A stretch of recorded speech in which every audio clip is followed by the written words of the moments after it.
2016 میں جب مکیش امبانی نے جیو کے آغاز کا اعلان کیا تو یہ ہندوستانی تاریخ میں ناقابل یقین آغاز اور سال تھا جس نے ہندوستانیوں کی زندگی ہمیشہ کے لیے بدل دی اور وہ انٹرنیٹ جیسی نئی لگژری سے لطف اندوز ہونے لگے۔ دوسری طرف یہ سال باقی کی ٹیلی کام کمپنیوں کے لیے ایک ڈراؤنا خواب تھا۔ ان کی سٹاک کی قیمتیں گر گئیں، ان کمپنیوں کے کھلاڑی میدان چھوڑ کر بھاگ گئے اور اپنی کمپنیوں کو تالے لگا دیے، جبکہ ایئرٹیل واحد کمپنی تھی جو مشکل کے اس وقت میں بھی ثابت قدم رہی۔ جنوری 2021 تک ایئرٹیل نے 300 سے زیادہ صارفین کا اضافہ کیا۔ فروری 2021 تک ایئرٹیل ٹیلی کام کمپنیوں میں سبسکرائبرز مارکیٹ شیئر کے لحاظ سے سر فہرست رہی، لیکن یہ ٹیلی کام کمپنیوں کی جنگ ووڈافون اور آئیڈیا جیسی کمپنیوں کے ساتھ ابھی شروع ہو رہی تھی۔ اب اس ایئرٹیل جیو کے بارے میں خاص بات یہ تھی کہ یہ میدان جنگ میں سر فہرست تھی۔ دراصل یہ ایک کاروباری حکمت عملی ہے جو اسٹیو جاب، ایک لیجنڈ بزنس ٹائکون، خود بتاتا ہے کہ سروس ایکو سسٹم کے ایک ایسا طریقہ ہے جس میں کمپنی اپنے پروڈکٹس کو صارفین کے طرز زندگی کا حصہ اس قدر حکمت عملی کے ساتھ بناتی ہے کہ جب صارف کسی دوسری پروڈکٹ کی طرف سوئچ کرنا چاہتا ہے تو اس کے لیے بہت مشکل ہوتا ہے۔ کسی دوسرے برانڈ کی پروڈکٹ پر سوئچ کرنا۔ اسی چیز کو مد نظر رکھتے ہوئے اسٹیو جاب نے ایپل کے صارفین کے لیے ایک ایسا ایکو سسٹم پیدا کیا جو 3 عناصر پر مشتمل تھا۔ پہلا انٹری لیول پروڈکٹس، دوسرا دی ریٹینرز، تیسرا اور آخری اپ سیل۔ مثال کے طور پر آئی فون جو آپ کی انٹری لیول پروڈکٹ ہے، اگر آپ مختلف طریقے سے ایک بھی خریدتے ہیں تو سب سے پہلے آپ اس کا فیس ٹائم اور آئی میسج استعمال کریں گے۔ چند چیٹس اور صرف ایک ایپ کے لیے آپ کیوں لیں گے اتنا مہنگا اور قیمتی فون؟ تو اس کی کچھ وجوہات ہیں، اس سے کہیں زیادہ جو آپ سوچتے ہیں۔ یہ صرف ایک ایپ نہیں ہے، متعدد ایپس ہیں جو آپ کو ایپل کے ساتھ چپکنے پر مجبور کر دیں گی۔ ان میں سے کچھ ایپس میں ایپل شامل ہے، جیسے کہ podcast, Apple fitness plus, یہاں تک کہ پیشہ ورانہ کیمرہ۔ اس طرح جب آپ جیو براڈ بینڈ کنیکشن خریدیں گے تو آپ کو باکس کا ایک سیٹ بھی ملے گا۔ اور آج جب آپ ایم آئی ٹی وی خریدیں گے تو آپ جیو ایف آئی کنیکشن حاصل کریں گے، تاکہ آپ صرف ایک پروڈکٹ نہ خریدیں بلکہ اس میں جیو کا پورا سسٹم شامل ہے جس سے آپ آسانی سے جیو کی پروڈکٹس تک رسائی حاصل کر سکتے ہیں۔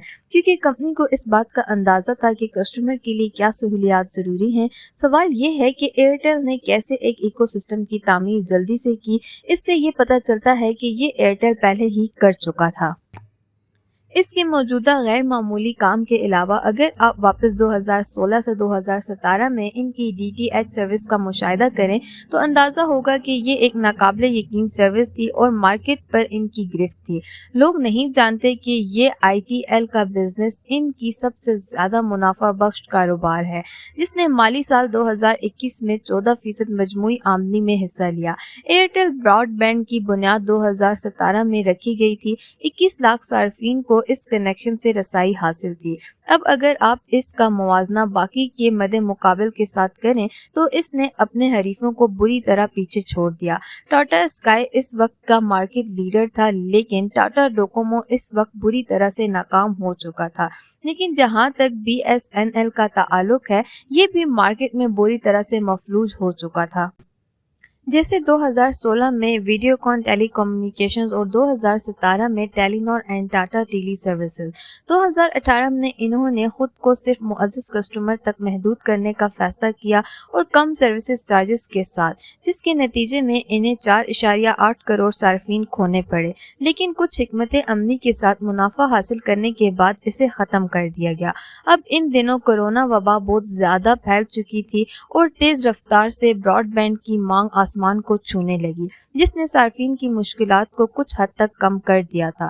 تو آئی ٹی ایل نے اپنی پہلی سپر پاور B2B کا استعمال کیا اور تمام کمپنیوں کو ایک سروس کی پیشکش کی جس میں وہ اپنے تمام ملازمین کو تیز ترین براڈ بینڈ فراہم کر سکتے تھے۔ اب ان تمام صارفین کو ایئرٹیل کا باقاعدہ حصہ اور آپ جانتے ہیں کہ ستمبر 2020 میں براڈ بینڈ صارفین کی تعداد میں 95 لاکھ تک کا اضافہ ہوا اور ایئرٹیل کے لاکھوں صارفین تقریباً ختم ہو گئے۔ در حقیقت جنوری 2021 میں ایئرٹیل نے 58.9 لاکھ سے زیادہ وائرلیس صارفین میں اضافہ کیا، جبکہ دوسری طرف جیو نے صرف 19.5 لاکھ نئے وائرلیس صارفین کا اضافہ کیا۔ لیکن ابھی تک ایئرٹیل اور جیو دونوں نے صرف انٹری لیول پروڈکٹس بنائے ہیں اور وہ دونوں ابھی تک مارکیٹ میں اپنی جگہ بنائے ہوئے ہیں۔ آج کے لیے میری طرف سے بس اتنا ہی. مزید اس طرح کی معلوماتی کیس اسٹڈیز کے لیے ہمارے چینل کو سبسکرائب کریں. ملتے ہیں اگلی ویڈیو میں، تب تک کے لیے اپنا خیال رکھیے. شکریہ. اللہ حافظ.